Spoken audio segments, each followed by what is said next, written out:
یہ ان دنوں کی بات ہے جب ڈھاکہ فال ہوا تھا۔ احمد بھی اپنے گھر والوں کے ہمراہ مشرقی پاکستان سے آیا تھا۔ یہ لوگ خاصے پریشان تھے، کئی جگہ پر پھر سے زندگی کی جدوجہد شروع کرنا تھی۔ کچھ رشتہ دار یہاں تھے، کچھ وہیں رہ گئے تھے جن کے انجام کا بھی علم نہ تھا۔ ہمارے ہی محلے میں احمد کے چچا رہے تھے۔ یہ کنبہ انہی کے گھر آ کر ٹھہرا تھا۔ احمد کے چچا نے ابا جی کو ان کے حالات بتائے اور کرائے کے مکان کے لیے کہا۔ اتفاق سے ہماری گلی میں ایک مکان بہت دنوں سے خالی پڑا تھا۔ مالک مکان کے ابا جی سے بہت اچھے مراسم تھے، بلکہ ہماری آپس میں رشتہ داری بھی تھی۔ ابا جی کی ضمانت پر یہ مکان احمد کے والد کو کرائے پر مل گیا اور یہ لوگ ہمارے پڑوس میں آئے۔ احمد کی امی بڑی اچھی خاتون تھیں، امی جان سے بہت جلد ان کا بہ ناپا ہو گیا۔ اس طرح دونوں گھرانے ایک دوسرے کے قریب ہوتے گئے۔ میں احمد کے گھر جا سکتی تھی اور وہ بھی ہمارے گھر آ جاتا تھا۔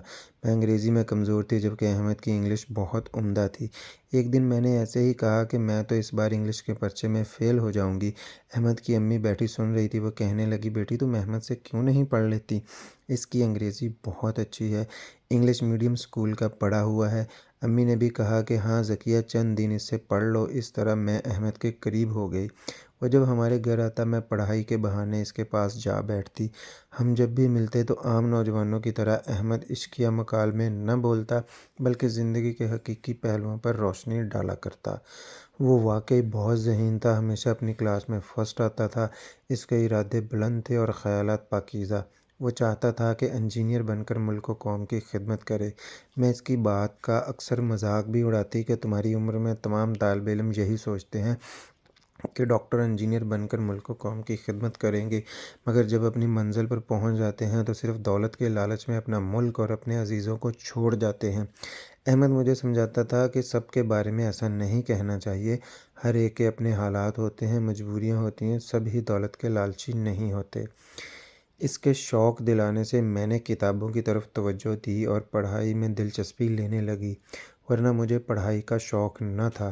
میں جب میٹرک پاس کرنے کے بعد کالج میں داخلہ لے لیا تو مجھے اس سے کافی لگاؤ ہو چکا تھا اور ہماری آپس میں دلچسپی کا اظہار ہمارے گھر والوں پر بھی واضح ہو چکا تھا۔ دونوں گھرانوں میں مراسم اس قدر اچھے تھے کہ ہمارے والدین نے میری اور احمد کی محبت کو بھانپتے ہوئے ہماری منگنی کر دی۔ تمام لوگ خوش تھے، میری اور احمد کی خوشی کا تو کوئی ٹھکانہ نہ تھا۔ اب اس بات میں کوئی شک نہ تھا کہ احمد کی تعلیم مکمل ہونے کے بعد ہم ہمیشہ کے لیے ایک دوسرے کے ہو جائیں گے، لیکن ایک شخص ہماری منگنی سے خوش نہ تھا اور وہ احمد کا چچا غفار تھا، جو اپنی لڑکی کی شادی اس جیسے ہونہار نوجوان سے کرنا چاہتا تھا۔ حالانکہ احمد نے اس کی جانب توجہ نہ دی تھی۔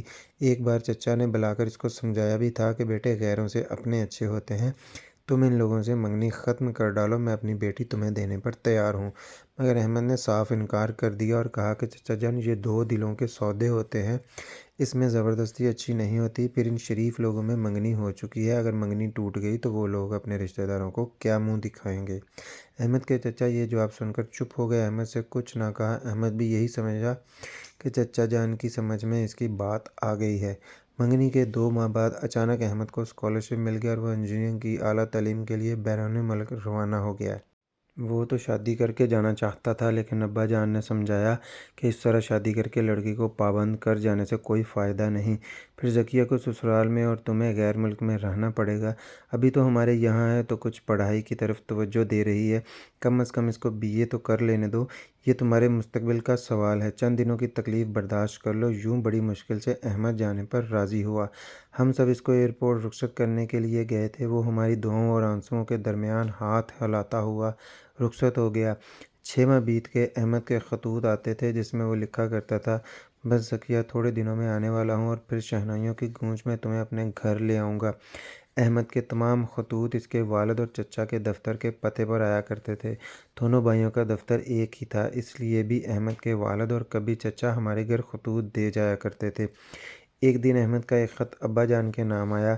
اس میں اس نے معذرت کے ساتھ لکھا تھا کہ اس نے ایک انگریز لڑکی سے شادی کر لی ہے اور اب وہیں مستقل قیام کا ارادہ رکھتا ہے۔ اسی قسم کا ایک خط اس کے والد کے نام بھی تھا۔ تحریر وہی ایک جیسی تھی، شک کا سوال ہی پیدا نہ ہوتا تھا، پھر بھی مجھے یقین نہ آتا تھا۔ میں نے آنسوؤں سے بھیگا ہوا خط احمد کو لکھا، جس کا جواب بھی ویسا ہی ملا جو کہ ابا جان کو وہ لکھ چکا تھا۔ یہ خط پڑھا تو میرا دل ٹوٹ گیا، اتنا صدمہ ہوا کہ میں بیان نہیں کر سکتی۔ میرے تو سارے خواب چکنا چور ہو گئے، وہ چراغ ہی بجھ کر رہ گیا جنہوں نے میرے دل کی دنیا روشن کر رکھی تھی۔ میں بیمار ہو گئی، 1 ماہ مسلسل بیمار رہی۔ یہ بات سارے خاندان میں پھیل گئی کہ ذکیہ کے منگیتر نے بیرون ملک جا کر شادی کر لی ہے۔ اسی دوران میرے ماموں جان اپنے بیٹے کے لیے میرا رشتہ لے آئے۔ امی تو پہلے ہی افسردہ تھیں، آصفیت بھائی کو انکار نہ کر سکیں اور یوں میری شادی طے ہو گئی۔ شادی تو کہیں نہ کہیں ہونا ہی تھی، چاہے میں انکار کرتی یا اقرار۔ اب ماں باپ کو صدمہ دینا میرے بس کی بات نہ تھی۔ جو میں نے چاہا تھا اس کا انہوں نے احترام کیا تھا، میرے نصیب کی بنی ہوئی بات بگڑ گئی۔ اس میں میرے والدین کا کوئی قصور نہ تھا، پھر میں انہیں کس بات کی سزا دیتی؟ انہوں نے مجھے سمجھایا اور التجا کی کہ اب میں ان کی خواہش کا احترام کر لوں، اور مجھے احترام کرتے بنی۔ میری شادی ماموں زاد بھائی سے ہو گئی۔ میں فرخ کی دلہن بن کر ان کے گھر چلی گئی۔ وقت گزرتا گیا، 3 سال پلک جھپکتے گزر گئے۔ احمد لوٹا تو اس کی دنیا اندھیر ہو چکی تھی۔ جب وہ ابا جان سے ملا تو پتہ چلا یہ سارا چکر ان کے چچا جان کا چلایا ہوا تھا۔ یہ وہی تو تھے جو لفافوں میں خطوں کو تبدیل کر دیتے تھے، احمد کے خطوط اپنے پاس رکھ لیا کرتے تھے اور ان کی حسب منشا خطوط تیار کر کے ہم لوگوں کو دے دیا کرتے تھے۔ پھر انہوں نے احمد کو میری شادی کے بارے میں بھی لکھ دیا تھا۔ اس طرح وہاں احمد بھی کچھ کم پریشان نہ ہوا اور وہ مضبوط اعصاب کا انسان تھا۔